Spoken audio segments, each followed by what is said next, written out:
전화하셔가지고 지금 혹시 변호사님이시죠? 이 한마디 물어보고 변호사가 아니다. 뭐 제가 상담실장이다. 뭐 상담 전문가다. 사무장은 바로 끊어버리면 돼요.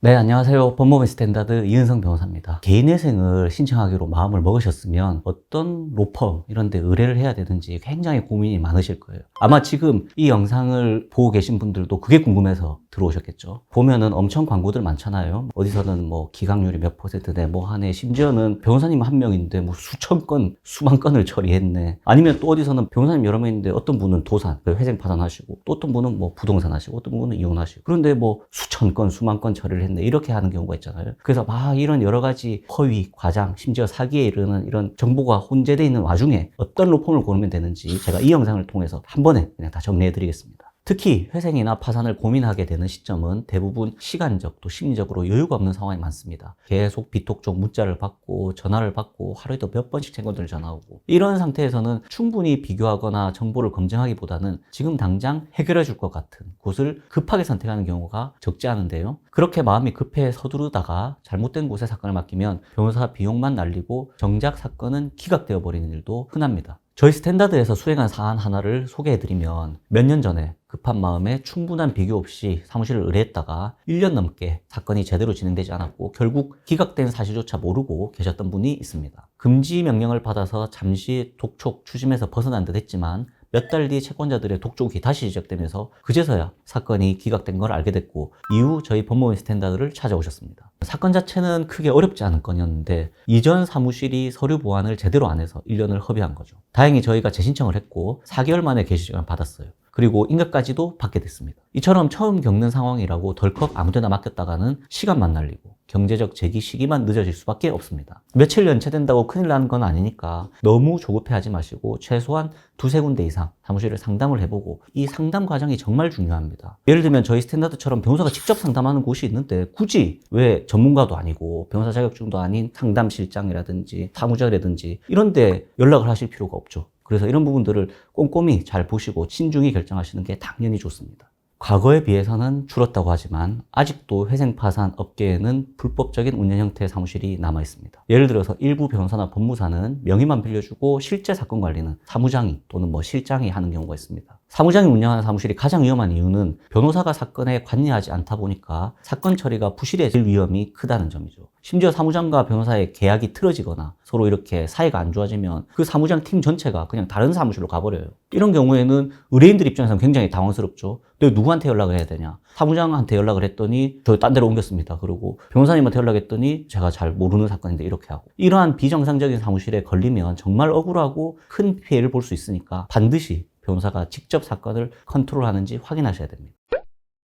좋은 회생파산 전문 로펌을 고르려면 무엇을 봐야 될까요? 몇 가지 포인트 알려드리겠습니다. 첫 번째, 가장 중요한 건 사실 지금 전화를 한 곳이 법무법인이냐 아니면 법률사무소냐 이거죠. 예를 들어서 법률사무소 같은 경우에는 변호사님이 한 분 아니면 두 분 계세요. 그런데 직원들이 엄청 많아요. 그래서 사실 변호사님이 자기가 직접 한다, 관리한다 이렇게 하더라도 한 명에서 수백, 수천 건 되는 게 관리가 되겠습니까? 반면 법무법인 같은 경우에는 변호사 수가 엄청 많죠. 직원 수가 오히려 적어요. 그래서 그 변호사님들이 직접 책임지고 사건을 쭉 진행해 나가는지를 보려면 로펌이냐 법률사무소냐, 일단 이거 먼저만 보면 많이 걸러집니다. 그리고 두 번째로 전화 한 통 해보면 바로 확인이 돼요. 전화하셔가지고 지금 혹시 변호사님이시죠? 이 한마디 물어보고 변호사가 아니다, 뭐 제가 상담실장이다, 뭐 상담 전문가다, 사무장은 바로 끊어버리면 돼요. 거기서부터 두 번째 걸러집니다. 왜냐하면 변호사가 직접 상담을 하고 변호사에게 의뢰를 하신 거잖아요. 다른 직원들에게 의뢰한 거 아니지 않습니까? 근데 상담을 하는데 길게 이야기할 필요도 없어요. 제일 먼저 전화 받자마자 변호사님이세요? 아니라고 하면 그냥 끊으면 돼요. 그러면 법무법인 됐고 딱 전화해서 변호사입니다 했잖아요. 그럼 세 번째로 이제 확인할 수 있는 거는 이 변호사님이 과연 내 사건을 끝까지 정리 또는 계속 신경을 써주냐예요.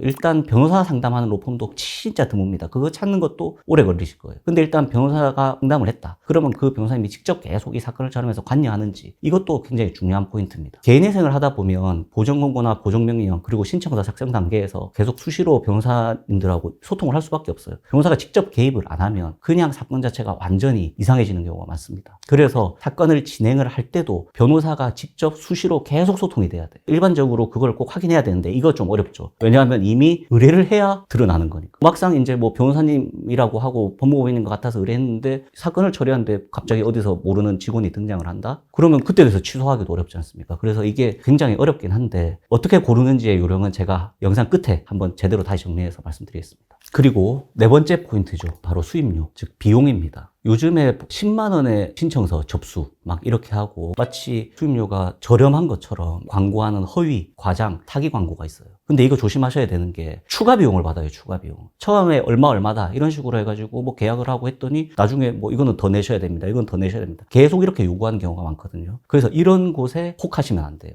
처음부터 총 비용에 대해서 정확한 안내를 받고 그리고 그게 어떻게 분납이 가능한지 이런 것들을 충분히 설명을 들으시고 더 이상 추가 비용 없죠? 이거 꼭 한번 질문하시면 좋습니다. 그러면 마지막으로 법무법인이고 변호사와 직접 상담을 했고 그 다음에 변호사가 직접 처리까지 하고 그리고 수임료까지 다 됐다. 그러면 이제 뭘 봐야 되겠습니까? 이게 과연 사건이 제대로 됐는지 그리고 인가 결정까지 얼마나 됐는지 이걸 봐야 되겠죠. 그래서 제가 데이터를 한번 가져와 봤습니다. 저도 이게 궁금하기도 하더라고요. 저희가 이제 막연하게 성실하게 한다, 잘한다 이렇게 이야기하는 것보다는 아무래도 데이터를 한번 보는 게 좋을 것 같아서 아마 이 영상을 보고 계신 분들도 많이 공감을 하실 거예요. 막 여기 검사해보고 저희 검사해보면 뭐 어디는 뭐 0.1%네 여기는 0.0001%네 우리는 기각률이 0%네 이러잖아요. 근데 저희는 그냥 데이터를 취합해서 가져왔습니다. 자, 지금 보면 전국 법원에 대해서 이제 데이터가 쭉 있는데 전체적으로 이게 쭉 보면 이제 개시 결정 전 기각이 있고요. 그 다음에 기타 그리고 개시 후 인가 전에 보면 취소 폐지 있습니다. 이게 사실 사건이 제대로 되지 않고 전부 다 이제 실패한 사례로 보면 되거든요. 그러면 전체 신청 건수에 비해서 기각률이 대략 한 24에서 25% 정도 나옵니다. 그런데 이제 저희 법무법인 스탠다드 작년 개인회생 기각률 저희가 한번 계산을 해봤습니다. 보니까 저도 사실 놀랐는데 0.5%입니다. 0.5%. 전국 평균 기각률에 비해서 즉 실패율에 비해서도 엄청 낮은 편이죠. 그리고 이 데이터를 더해서 하나 더 흥미로운 데이터가 하나 있는데 인가 후 폐지율이라는 게 있어요. 인가 후 폐지는 뭐냐면 일단 회생 절차는 끝났는데 계속 변제금을 납입을 못하는 경우에 폐지되는 경우죠. 이게 사실 전국 객관적인 데이터는 존재할 수가 없습니다. 왜냐하면 개인회생 신청자들이 인가 이후에 폐지되는지 안 되는지는 확인할 수가 없죠. 근데 저희는 할 수 있죠. 왜냐하면 저희는 대리인이니까. 그래서 그 작년에 대한 자료를 저희가 한번 쭉 계산을 해보니까 변제금을 납부를 못해가지고 폐지된 퍼센트가 1.3% 밖에 안 됩니다. 이 숫자가 의미하는 바는 뭐냐면 실제로 채무자가 계속 꾸준히 납부할 수 있는 변제 계획안을 인가받아 왔다는 거죠. 그러니까 채무자 입장에서도 사실상 변호사가 직접 처리하지 않는 그런 경우에는 그냥 법원에서 바꾸라면 바꾸고 올리라면 올리고 이렇게 하거든요. 근데 저희는 계속 변호사들이 직접 방어를 합니다. 그러다 보니까 그 과정에서 실제로 수행 가능한 변제 계획안이 인가를 받은 거죠. 그러니까 인가 후에도 내가 돈을 못 내서 폐지된 것도 1.3%밖에 안 되는 겁니다. 자, 지금까지 길게 설명을 드리긴 했는데 자, 총정리 4가지 말씀드릴게요. 이런 로펌이면 의뢰하셔도 됩니다. 첫 번째, 법무법인이냐 법률사무소냐 이것만 보셔도 돼요. 여기서 엄청 많이 걸러집니다. 왜냐하면 법무법인은 변호사 수가 일단 많기 때문에 이 사건을 다양하게 그리고 굉장히 많이 처리할 수 있잖아요. 이제 두 번째로 전화를 했는데 변호사님이세요 물어보는데 변호사가 아니다. 바로 끊으시면 됩니다. 그리고 세 번째로 이 사건을 처리할 때 제가 상담한 변호사님이 포함된 단톡방 만들어 달라고 하세요. 예를 들어서 유튜브 영상이라든지 광고를 보면은 이 변호사님이 좀 신뢰가고 말씀도 잘하시고 꼼꼼하신 것 같아서 맡기는 경우 있잖아요. 그 변호사님이 포함된 단톡방 꼭 만들어 달라고 하세요. 그리고 네 번째, 그 변호사님과 수시로 연락할 수 있어야 됩니다. 중간에 직원이 받고 뭐 지금 변호사님 바쁘시고 이거 다 필요 없고 그냥 그 변호사님하고 직접 연락할 수 있는지 그렇게 해달라고 하세요. 요 4가지가 되면 굉장히 좋은 사무실이거든요. 그러면 거기에 의뢰하셔도 괜찮습니다. 지금까지 회생 파산 사무실을 잘 고르는 방법에 대해서 말씀드렸어요. 대부분의 회생 사건은 제대로 준비하고 진행하면 충분히 통과될 수 있도록 제도가 마련되어 있어요. 잘못된 선택으로 시간과 비용을 이중으로 낭비하는 일은 없어야겠죠. 회생이나 파산 신청은 새로운 출발을 위한 중요한 첫 단계인 만큼 믿을 수 있는 전문가가 함께하는 게 무엇보다 중요합니다. 이거는 여러 번 강조해도 마찬가지겠죠. 혹시 어떤 로펌을 선택하고 있는 데 있어서 고민이 되시거나 또는 현재 상황에 비하면 어떤 선택이 더 필요한지 궁금하시면 저희 요 밑에 댓글 달아주시면 언제든지 편하게 연락드리고 또 함께 고민해 드리도록 하겠습니다. 감사합니다.